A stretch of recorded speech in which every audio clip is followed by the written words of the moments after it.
And so, what's important to note here is that when we're dying, the karma that ripens at that particular time is extremely important because it determines the kind of rebirth we're going to have next. You know, if we die with an angry mind or we're agitated and so forth, this is a perfect environment to stimulate negative seeds.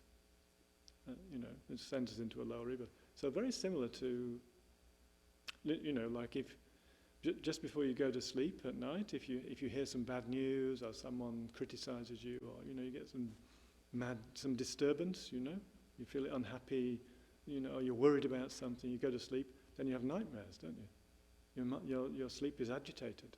The next day you wake up feeling terrible, and why? Because mind is disturbed.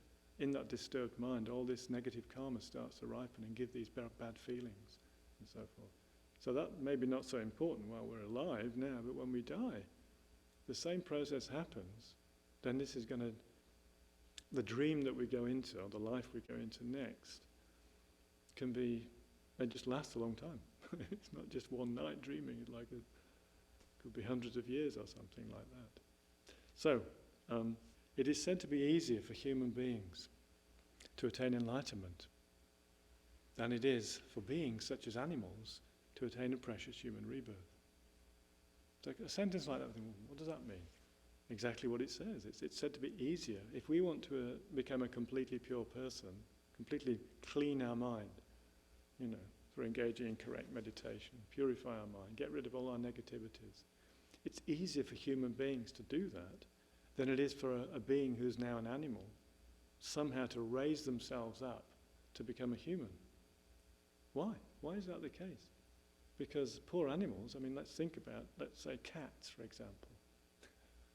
Everybody likes pussycats, don't you?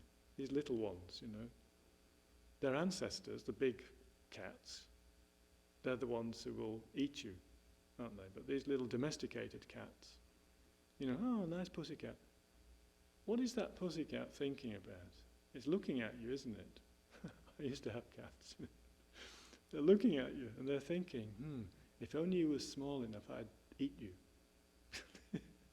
Cats are always thinking about hunting, killing. If you throw something on the floor, cat runs after it, doesn't it? It's instinctual. Its instinctive mind is to kill and eat. Of course, that's animal karma, So an animal, many animals, not just cats, but many have this, due to their condition, it's not their fault, we don't blame them, but because they have this karma, they cannot create positive actions. They can't practice love, generosity, kindness. A little bit they can. Actually, there's some possibility, but most of the time they're absorbed in negativity, and so they cannot create causes to take a higher rebirth. Very difficult for them. So if we study this, I'm tonight just giving a rough explanation, but if we study this in detail, think about it, contemplate a long time, something happens, we begin to think, oh, maybe that's true. Maybe for example, myself at the beginning, it's all rubbish, all nonsense, all this kind. Then gradually begin to contemplate and think more, get more blessings. Think, well, maybe this is true. Maybe this is true. Maybe it's correct. Maybe if I don't sort of control myself at the end of this life, I am going to take rebirth as a cat. Now, when that thought starts to dawn in our mind, it produces a kind of fear, doesn't it? There's sort of like, oh, I don't want to be a cat.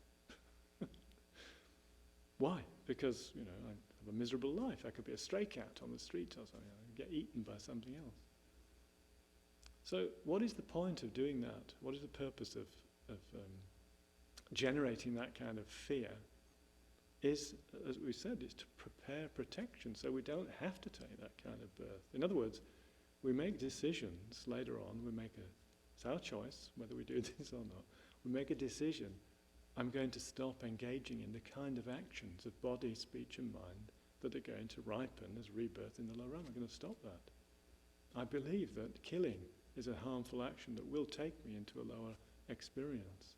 I believe that generosity, kindness, compassion, patience, wisdom, these minds and the actions that flow from these minds will take me into better experiences in my next life. So I'm going to do that. You see? So this is like a pragmatic, empirical approach to moral discipline. You know, it's not, moral discipline in Buddhism is not about laying down rules, you know, you will not do this, you will not do that. Every single piece of advice that Buddha gave with regard to our moral behavior, he gave it in accordance with, the law of karma, actions and effects. You know, saying if you do these actions, then all you can expect is problems and suffering. If you do these actions, then actually you will enjoy happiness, you'll be free from problems and suffering. He just said that from his own observation, from his own, experimenting, looking and seeing what happens. So we need to do the same. You know, we don't just swallow Buddhist teaching because Buddha said it. We test it ourselves until we're satisfied. Yes, I believe this is correct.